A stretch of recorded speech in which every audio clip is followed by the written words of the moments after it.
In sull'estremità d'un'alta ripa, che facevan gran pietre rotte in cerchio, venimmo sopra più crudele stipa. Sopra, all'estremità di un alto, profondo pendio, dirupo, che, tale estremità del cerchio, grandi pietre, massi, rotte, facevano in cerchio, circolarmente, venimmo, arrivammo, sopra ad un ammasso più crudele di dannati. Questa prima terzina rimarca il concetto dell'altezza dalla quale stiamo arrivando e quindi della bassezza verso la quale stiamo scendendo, su, alta ripa, sopra. La prima canzone, col suo 11° canto, quindi 1-11, inizia esattamente dagli ultimi 3 versi del canto precedente. Lasciammo il muro e gimmo in ver lo mezzo, per un sentier ca una valle fiede, che infin lassù facea spiacer suo lezzo. Alta ripa è una coppia di parole che hanno entrambe un doppio significato paradossalmente opposto. La prima sta sia per alta verso l'alto che profonda verso il basso, come quando si dice alta marea per indicare la sua profondità. La seconda sta per ripido pendio da potersi intendere, quindi sia in salita che in discesa. Lasciamo il bordo della città di Dite, delle mura di Dite, con la sua campagna piena di tombe, con le sue mura, e andiamo verso il mezzo, verso il centro, l'orlo del sesto cerchio, dove delle pietre rotte, delle rocce distrutte, costituiscono lo scheletro di questa voragine circolare che, oltre a diventare sempre più stretta, diventa sempre più crudele, dato chi ci abita e verso chi ci stiamo avvicinando. Una tale discesa la descrivo già ben 2 volte in 1-7.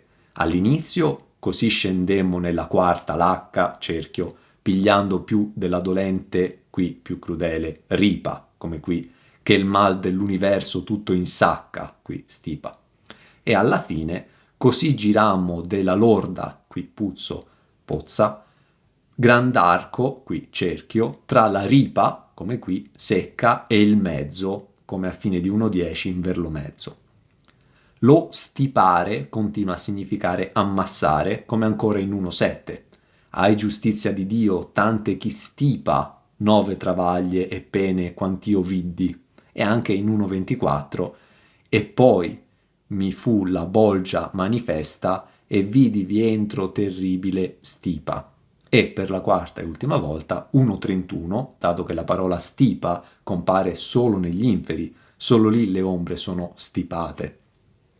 Lo sguardo a poco raffigura ciò che è il vapor che l'aere stipa.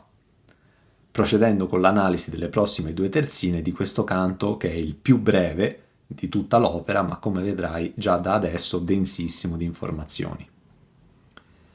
E quivi per l'orribile soperchio del puzzo che il profondo abisso gitta, ci raccostammo indietro ad un coperchio, d'un grand avello, ov'io vidi una scritta che dicea Anastasio Papa guardo, lo qual trasse Fotin della via dritta. E proprio qui, a causa dell'orribile sovrasto del puzzo che il profondo abisso getta, emana, io e Virgilio, accostammo, andando indietro, ad un coperchio di un grande avello, sepolcro, dove io, sopra il coperchio dell'avello, vidi una scritta che diceva io, il coperchio dell'avello, guardo, custodisco, Papa, patriarca, Anastasio, Athanasius il Grande. Fotino, di Sirmio, trasse, portò via il quale, tale Athanasius, dalla via dritta, la duplice natura del Cristo. La grande puzza che saliva dalla valle, già anticipata alla fine del canto precedente, che infin lassù facea spiacer suo lezzo, è qui ricordata a pochi versi di distanza. Non è la prima volta che scrivo come l'inferno puzzi, letteralmente e allegoricamente. In 1-6 pute la terra, in 1-9 questa palude che il gran puzzo spira. Ma qui, per la prima e ultima volta, devo abituarmi un po' al puzzo prima di proseguire. A causa di tale puzza, io e Virgilio ci raccostammo, andando indietro, arrivando al coperchio di un sepolcro. Non è che ci ripariamo dal puzzo mettendoci dietro al sepolcro. Attenzione perché qui andiamo indietro, quindi verso l'entrata degli inferi, come per raggiungere gli epicurei andammo a sinistra. E questo andare indietro ci fa distanziare, seppur poco, dall'orlo, dato che il puzzo arriva da sotto, e di arrivare sopra ad un avello. Dal coperchio di tale avello, sepolcro, io vidi, verbo al passato, come facevan, venimmo, raccostammo, solo gitta è un presente eterno, una scritta che diceva qualcosa. Vedere, quindi ricevere con la vista, diceva, quindi ricevere con l'udito. C'era scritto qualcosa, ma riporto che c'era una scritta che diceva, come se parlasse, e infatti il messaggio è riportato in prima persona dicendo che lei stessa sorveglia, guardo, 1:10, nessun guardia face. Come in 1:3 anche la porta degli inferi a suo modo parlava in prima persona, per me, il mio, a me. In 2:12 scrivo, come perché di lor memoria sia, sovra i sepolti le tombe terragne, portan segnato quelli che elli eran prima. Le tombe qui non sono interrate, sono alte circa 1 metro, tanto che, stando in ginocchio, il mento fuoriesce sopra la tomba. E sopra la tomba c'è un coperchio di poco sospeso che permette ad altri di entrare e di uscire poi per riprendere il corpo il giorno del giudizio. E sopra quel coperchio vedo tale scritta. Siamo sempre tra gli eretici, dove già sono levati tutti i coperchi e nessun guardiaface, e tutti, sempre i coperchi, saranno serrati. Ma, attenzione, non siamo più nel cimitero degli Epicurei, da lì ci siamo allontanati, andando più verso il bordo. E questa tomba contiene un'eresia diversa. Per la prima e unica volta compare la parola avello, grande tra l'altro. Ciò dà più singolarità al luogo specifico. In precedenza mi ero riferito alle tombe con parole quali tomba, tombe, sepolcri, arche, letto. Letteralmente era grande e allegoricamente conteneva qualcuno di grande, anzi conteneva proprio una persona chiamata il Grande, come spiegherò tra poco. Papa Anastasio è posto come primo nome, il più importante di tale eresia, e solo un altro nome, appartenente alla sua stessa eresia, viene citato, Fotin, che trasse, portò via, in quanto fondatore di tale eresia, fotiniana, appunto, allontanò Anastasio dal seguire la diritta via di 1:1, qui via dritta, e cioè dal credere che il Cristo non avesse una duplice natura umana, uomo e Dio. Fine. Non aggiungo né aggiungerò altro a riguardo. Il prossimo verso sarà «Lo nostro scender conviene esser tardo», quindi mi fermo a spiegare, fuori dai versi della commedia, chi siano i due personaggi e la loro setta, accennati in 2 versi. Secondo Fotino di Sirmio, morto nel 376, il Cristo ha solo la natura umana. Sicuramente è un grande uomo, ma solo umano. Non è il divino figlio di Dio, né un semidio, né tantomeno Dio stesso. Tale è un'eresia condannata più volte dalla Chiesa di Roma. Fotino di Sirmio fu condannato come eretico, quindi riferiamo quel Fotin a questo personaggio storico. Ancora più complicata è l'attribuzione a un determinato personaggio storico di quel Anastasio Papa. La Chiesa di Roma ha avuto 4 Papa Anastasio, ma sono tutti nati dopo la morte di Fotin, e per questo nel verso «lo qual trasse Fotin» è Fotin il soggetto che ha tratto qualcuno che è nato dopo di lui. Non può Fotin essere stato tratto da qualcuno che non era ancora nato. Quindi il verso è da leggere così. Fotin trasse lo qual Papa Anastasio. Oltre ad essere Fotino, il fondatore dell'eresia, l'eresiarca, che quindi ha tratto gli altri. Il problema è che nessun Papa Anastasio è stato tratto dalle idee di Fotino. Non esiste alcun collegamento tra Fotino di Sirmio e un qualsiasi Papa Anastasio. Non potendo, in quanto patto narrativo, ammettere che io, Dante, che ho scritto ciò e che ora te lo sto spiegando, abbia letto una scritta sbagliata negli inferi, Anastasio Papa è da leggere Athanasius Patriarca. Adesso ti spiego gli indizi a favore di tale attribuzione. Nel 353 la Chiesa di Roma tenne un concilio proprio ad Arles e ti ricordo che in 1.9, appena arrivato tra gli eretici, descrivo il luogo così: sì come ad Arli, proprio Arl, dove rodano stagna, sì come a Pola, presso del Carnaro, che Italia chiude e i suoi termini bagna, fanno i sepulcri tutti il loco varo. E questo è l'ultimo sepolcro eretico descritto. Quindi Arl inizia e chiude il cerchio dedicato all'eresia. Ti ho citato tale concilio perché proprio in quel concilio di Arl furono condannati come eretici Fotino di Sirmio, un certo Marcello di Ancira e Athanasius, che qui traduco come Anastasio piuttosto che Atanasio. Altro indizio. Tale Athanasius fu conosciuto con il nome di Atanasio il Grande, e i miei versi dicono il grande Avello, ovvio vidi una scritta che diceva Anastasio.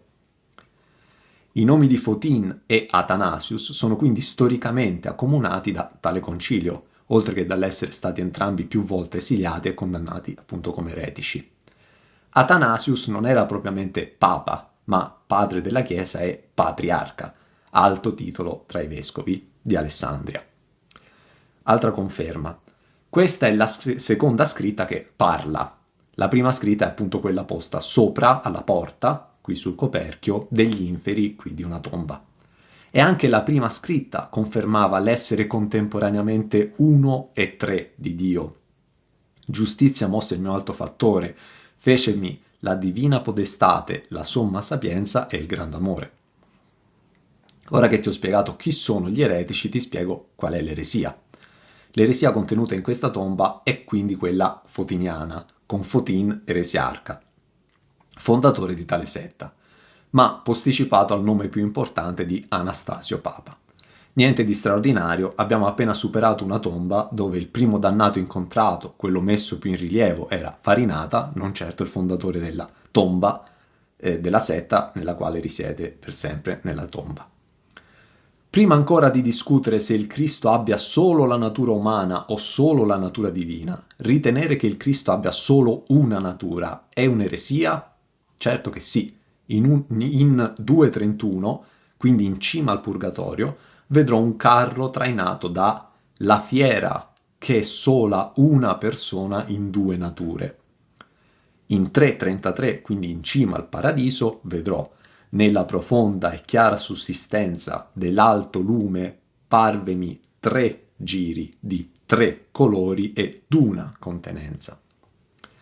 Mi dilungo anche su tali dettagli in quanto la spiegazione scientifica della commedia non può sorvolare neanche sui nomi fatti, nonostante io debba restare all'interno del patto narrativo e quindi spiegando la commedia come se fosse l'autore stesso a spiegarla, perché ogni nome porta con sé una storia e un approfondimento da fare per trarne l'insegnamento. Scusate.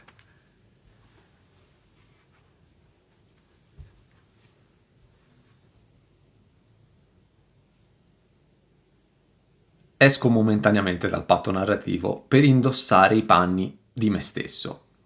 Uno che ha voglia di capire la commedia e provare a spiegarle è solo una scusa per approfondirla. Sulla questione di questi due nomi ho dovuto approfondire cose che probabilmente non avrei studiato in altre occasioni, e proprio questo è il bello dello studio di quest'opera. Forse l'attribuzione che ho dato a questi due nomi ti ha convinto, però per onestà intellettuale devo dirti che in questo caso probabilmente Dante si riferisce ad altri due personaggi storici. Col nome di Fotin forse si riferisce al diacono di Tessalonica Fotino, e di conseguenza col nome di Anastasio Papa al Papa Anastasio II.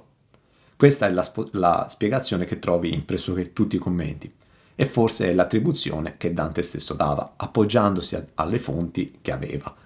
Quindi devo eccezionalmente riportarla eludendo la mia regola di darti una sola interpretazione per ogni passo, la più fedele al pensiero dell'autore, ma in questo preciso punto il pensiero dell'autore è incerto e basato su fonti incerte.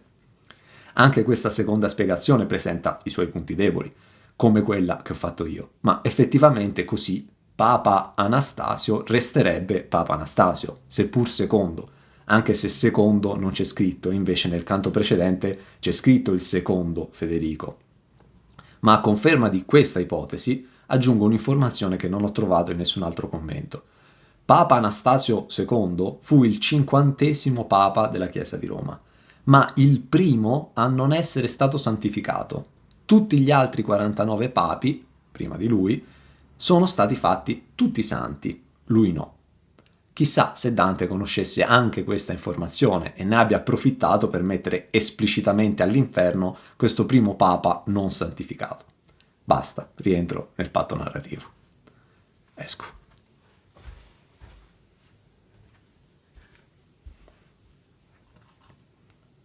Lo nostro scender conviene esser tardo, sì che s'ausi un poco in prima il senso, al triste fiato, e poi noi fia riguardo. Così il maestro, e io, alcun compenso, dissi lui, trova che il tempo non passi, perduto, ed egli, vedi che a ciò penso. È necessario che il nostro scendere sia tardo, ritardato, così che si abitui un poco inizialmente il senso, l'olfatto, al triste, malvagio, puzzolente fiato, aria soffiata dalla valle. E poi non ci sarà più riguardo, bisogno di rifermarsi. Così disse il maestro, colui che insegna, Virgilio, e io, qualche compenso, compensare lo svantaggio dato dal fermarsi, disse a lui, Virgilio, trova tu, affinché il tempo non passi perduto definitivamente. Ed egli, guarda che sto già pensando a ciò. Dopo esserci raccostati indietro, arrivando a quel coperchio, Virgilio mi dice che è necessario fermarci affinché l'olfatto si abitui a quel puzzo che proviene dal basso. A quanto pare non siamo ancora stati abbastanza dagli eretici, dato che è dalla fine del 9° canto che siamo con loro e adesso a inizio dell'11° canto Virgilio mi dice che è necessario aspettare ancora un po' qua, vicino alla tomba di un eretico, appena descritta. Virgilio, che consapevole del poco tempo a disposizione per il viaggio negli inferi, mi mette spesso fretta. Adesso è proprio lui a dirmi che è necessario sostare un po' qui, da questi eretici ancora. Il senso dell'olfatto si deve un po' abituare a quel puzzo che, nell'ultimo verso del canto precedente, è descritto come che infin lassù faceva spiacer suo lezzo. E qui fiato, quindi sempre un'aria che si muove. Triste sostituisce lezzo. Il maestro, colui che insegna, aggiunge però che una volta che ci siamo abituati non dovremo più fermarci in seguito, per questo motivo. Io però sono preoccupato che questo tempo vada perduto, non smarrito, quindi definitivamente. Compensare sta appunto per ristabilire un equilibrio e quindi, dato che non possiamo muoverci, gli chiedo di compensare questo con altro. Lui mi risponde subito dicendomi che sta già pensando a ciò. Quindi, dato che non possiamo procedere a piedi, mi informerà a voce su alcune cose che mi saranno utili in seguito.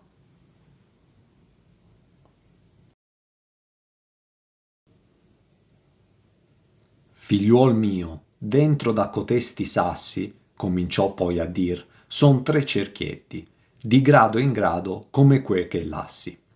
Tutti son pien di spirti maladetti, ma perché poi ti basti pur la vista, intendi come e perché son costretti. Figlio mio, dentro da questi sassi, le stesse pietre rotte in cerchio, Virgilio cominciò poi a dire, ci sono 3 cerchi più piccoli rispetto ai precedenti, di grado in grado, come quelli che lasci dietro di te già visitati.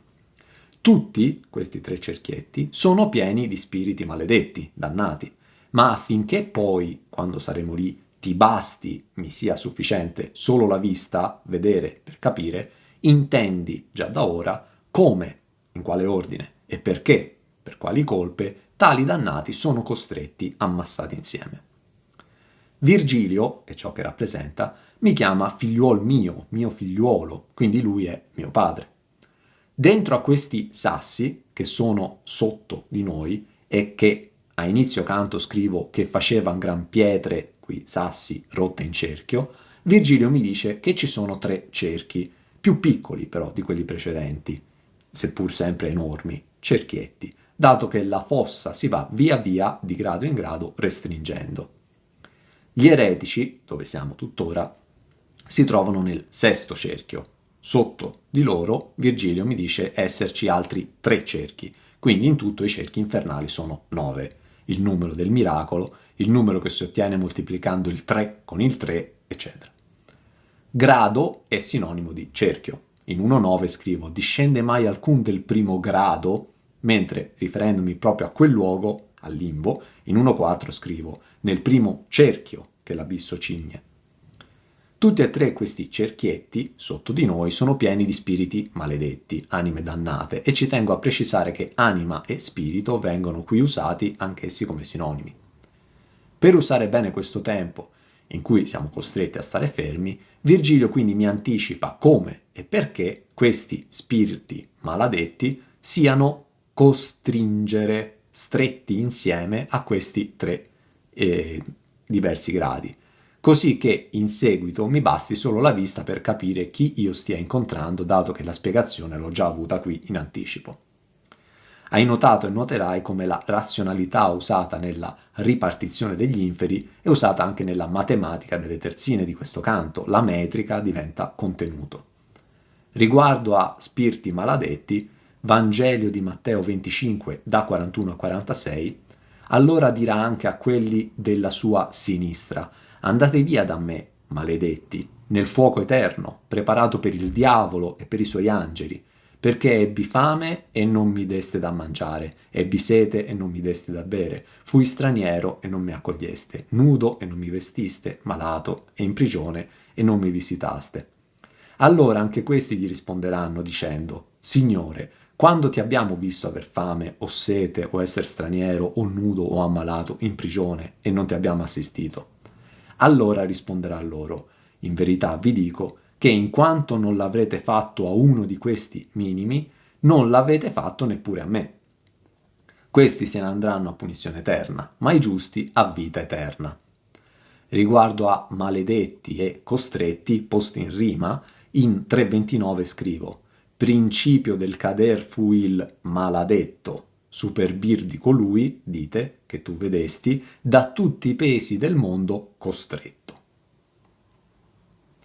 D'ogne malizia, c'odio in cielo acquista, ingiuria è il fine, ed ogni fin cotale, o con forza o con frode, altrui contrista. Ma perché frode è dell'uom proprio male, più spiace a Dio, e però stan di sotto, li fraudolenti, e più dolor li assale. Di ogni malizia, ragione usata con malignità, che acquista odio in cielo, presso Dio e i vivi, il fine è l'ingiuria, offesa, ed ogni tale negativo fine, o con forza fisica o con frode mentale, fa diventare triste e addolora profondamente, danna. Ma dato che la frode, nascendo dalla ragione, è il male proprio specifico dell'uomo, l'unico animale dotato di ragione più spiace non piace a Dio, e perciò i fraudolenti, chi froda, stanno di sotto nei cerchietti e più dolore, sofferenza li assale. Il fine, il risultato di ogni malizia, derivato latino da malus, malvagio, che acquista odio in cielo, che è dispreciata da Dio e del regno dei vivi, è l'ingiuria, e cioè l'offesa. Proverbi 6, da 16 a 19. 6 cose odia il Signore, anzi 7 gli sono in abominio: occhi alteri, lingua bugiarda, mani che versano sangue innocente, cuore che trama iniqui progetti, piedi che corrono rapidi verso il male, falso testimone che diffonde menzogne e chi provoca litigi tra fratelli. Cotale, anche qui un'accezione negativa, anticipando un po' quel simile lordura tra qualche terzina e riprendendo 1.8, e io, maestro, tra questi cotali. Ci sono 2 modi per offendere altrui: con la forza, quindi fisicamente, o con la frode, quindi mentalmente. Tra le 2 violenze è peggiore quella mentale, appunto perché si usa la ragione per attuarla, e solo l'uomo è dotato di ragione, quindi usa la sua più alta dote per commettere un'offesa a un altro uomo, e per questo la cosa spiace ancora di più a Dio, colui che ha dotato l'uomo della ragione. Contrista letteralmente sta per rattristare profondamente. In 2.1, appena superato il punto più basso dell'inferno, scrivo: tosto ch'io uscì fuor de l'aura morta, che m'avea contristati gli occhi e il petto. Nella terzina c'è scritto frode altrui contrista, quindi contrista altrui, un'altra persona. Tanti altri animali diversi dall'uomo sono violenti anche con i loro simili, ma solo l'essere umano è dotato di ragione e usarla per offendere i propri simili è un qualcosa che spiace ancora di più a Dio rispetto alla violenza fisica e, dato che gli altri animali non sono dotati di ragione, non possono neanche essere giudicati, gli uomini invece sì. Per questo chi commette frode, lì fraudolenti, stanno geograficamente più in basso di chi commette violenza con la forza, quindi sono più lontani da Dio e più vicini a dite, e quindi soffrono ancora di più. In pochissime parole, per Dio è peggiore chi imbroglia rispetto a chi uccide. I suicidi li troviamo nel 13° canto, mentre i falsari nel 30°. Qui riprendo il De Officiis 1.41 di Cicerone. Potendo l'offesa operare in due modi, o con la violenza o con la frode, pur essendo entrambe del tutto aliene dalla natura umana, la frode appare meritevole di maggiore odio. Parlando di frode e di come sia il male proprio dell'uomo, non posso non anticipare 1.17. È quella sozza immagine di Froda, Gerion, sen venne e arrivò la testa e il busto, man sulla riva non trasse la coda. Di violenti il primo cerchio è tutto, ma perché si fa forza a 3 persone, in 3 gironi è distinto e costrutto. A Dio, a sé, al prossimo si pone, far forza, dico in loro e in lor cose, come udirai con aperta ragione.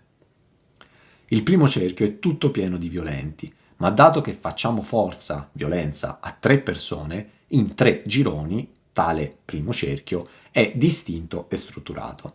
A Dio, a se stessi e al prossimo, un altro uomo, si può far forza, violenza. Dico, intendo, in loro fisicamente e nelle loro cose, patrimonialmente, come udirai, ascolterai, con la ragione mente aperta.